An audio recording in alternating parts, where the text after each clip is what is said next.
তো চলো অবশ্যই এনার্জি ক্লেম করবে, এনার্জি ক্লেম করতে কমেন্টে টাইপ করবে থ্যাংক ইউ ইউনিভার্স। চলো দেখে নিই ইউনিভার্সের কী মেসেজ আছে, ডিভাইন এনার্জির কী মেসেজ আছে। দ্য ডেভিল, ওকে, কিছু নেগেটিভ সিচুয়েশান তোমার লাইফে ছিল, কিছু নেগেটিভিটি ছিল, কোনো নেগেটিভ পাস্টের কিছু কর্মা ছিল তোমার লাইফে, যেগুলো তোমার লাইফে নেগেটিভিটি নিয়ে এসেছে, ব্লকেজ ক্রিয়েট করেছে, অনেক বাধা বিপত্তি, অনেক বাধার মধ্যে দিয়ে গেছো, সাফারিং হয়েছে লাইফে প্রচুর। ওকে, স্টাকনেস ছিল প্রচুর, যেখানে পুরো লাইফে সমস্ত কিছু স্লো হয়ে গেছে, ডাউন হয়ে গেছে, কোনো নেগেটিভিটির প্রভাব ছিল, কোনো ব্ল্যাক ম্যাজিক হতে পারে, বা এমন কিছু নেগেটিভিটি কোনো ব্যক্তির প্রচুর বাধা ক্রিয়েট করতে চেয়েছে যাতে তুমি লাইফে এগোতে না পারো, পজিটিভলি এগোতে না পারো, তার জন্য প্রচুর বাধা ক্রিয়েট করা হয়েছে।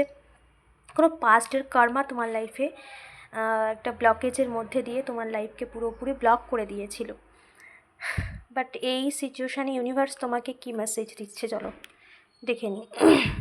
ওকে, thank you so much dear divine energy. Yes, যে সিচুয়েশানটা তোমার লাইফে খুবই পেইনফুল ছিল, এবং এমন একটা সিচুয়েশান যেখানে একটা সাইকেলে ফেসে যাওয়া, যে সাইকেলটার থেকে মুভমেন্ট না হওয়া, যে সাইকেলটার থেকে কোনো রকম চেঞ্জেস না হওয়া, এরকম কোনো সিচুয়েশান, এরকম কোনো ট্রান্সফরমেশনের মধ্যে দিয়ে তুমি গেছো। দ্য টাওয়ার,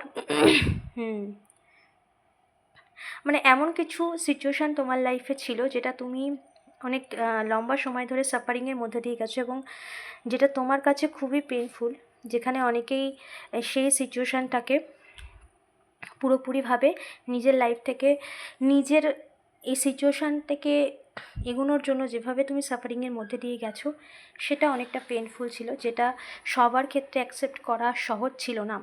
এবং সেই যে নেগেটিভ জার্নি, সেই নেগেটিভ যে সিচুয়েশান, যার কিছু তুমি ফেস করেছো, যা কিছুর মধ্যে দিয়ে তুমি গেছো, পুরোপুরি সমস্ত কিছু একটা ধ্বংসাবশেষের মধ্যে দিয়ে গেছো, নিজের লাইফে ধ্বংসাবশেষ বা নিজের জীবনের এমন কিছু সিচুয়েশানের মধ্যে দিয়ে গেছো যেখানে মানে কোনো রকম এমন একটা সিচুয়েশান যেখানে ফেসে যাওয়া একটা সিচুয়েশান, সেই সিচুয়েশানের একটা ট্রান্সফরমেশনের জায়গায় এসেছে।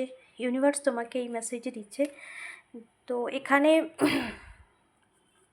The lovers and cleaning to the past and the full, এখানে পাস্টকে ক্লিনিং করা হচ্ছে, কারণ তোমার লাইফের পাস্ট এনার্জি বা পাস্টের যা কিছু নেগেটিভিটি বা কোনো সিচুয়েশান যেটা অনেক লম্বা সময় সাফারিংয়ের মধ্যে দিয়ে, সেটাকে ক্লিন করা হচ্ছে। ডিভাইন এনার্জি তোমার লাইফ থেকে সেই নেগেটিভ সিচুয়েশান, পাস্টের কোনো না কর্মা, নেগেটিভ কর্মা, সমস্ত কিছুকে ক্লিন করছে, এবং তোমাকেও তোমার মাইন্ড থেকে সেই সমস্ত নেগেটিভ এক্সপিরিয়েন্সকে, নেগেটিভ অভিজ্ঞতাকে, যা কিছু নেগেটিভ ছিল সেই সমস্ত কিছুকে লেট গো করতে বলা হচ্ছে।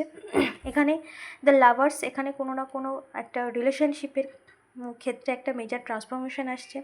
দ্য ফুল, একটা নতুন শুরু। ডিভাইন এনার্জি সমস্ত কিছুর মধ্যে যে সিচুয়েশনের মধ্যে দিয়ে গিয়েছো সেটা একটা ট্রান্সফরমেশনের সিচুয়েশান ছিল, একটা পরিবর্তনের একটা পার্ট ছিল, যেখানে তুমি সমস্ত কিছুর মধ্যে দিয়ে কিন্তু একটা স্থিতিশীল জায়গায় আসতে চলেছো, যেখানে একটা ফুল নতুন শুরু হতে চলেছে, নতুনভাবে জীবনের আরেকটা অধ্যায় শুরু হতে চলেছে।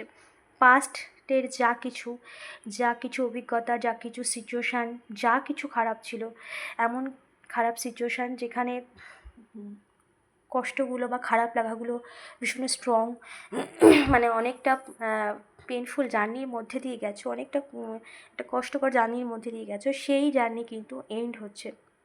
ওকে, এখানে তোমার সমস্ত পাস্ট এনার্জি, ব্লকেজ, নেগেটিভিটি সমস্ত কিছু ক্লিন হচ্ছে, এবং নতুন শুরু হচ্ছে তোমার লাইফে, একটা পজিটিভ চেঞ্জেস, পজিটিভ শুরু, যেখানে এই চ্যাপ্টারকে ক্লোজ করা হচ্ছে, এই চ্যাপ্টারকে পুরোপুরি এন্ড করা হচ্ছে তোমার লাইফ থেকে, এবং নতুনভাবে তোমার জীবনে ট্রান্সফরমেশন নিয়ে আসছে। দ্য লাভার্স সম্পর্কের ক্ষেত্রেও একটা পজিটিভ ট্রান্সফরমেশন, পরিবর্তন, যেটা তোমার জন্য পজিটিভ হচ্ছে, এবং তোমার জন্য সমস্ত দিক থেকে একটা সুন্দর পরিপূর্ণতায় জীবনযাপন করার একটা ব্লেসিংস ডিভাইন এনার্জির তরফ থেকে। অবশ্যই এনার্জিকে ক্লেম করবে, এনার্জিকে ক্লেম করতে কমেন্টে টাইপ করবে thank you universe, thank you so much, Radhe Radhe.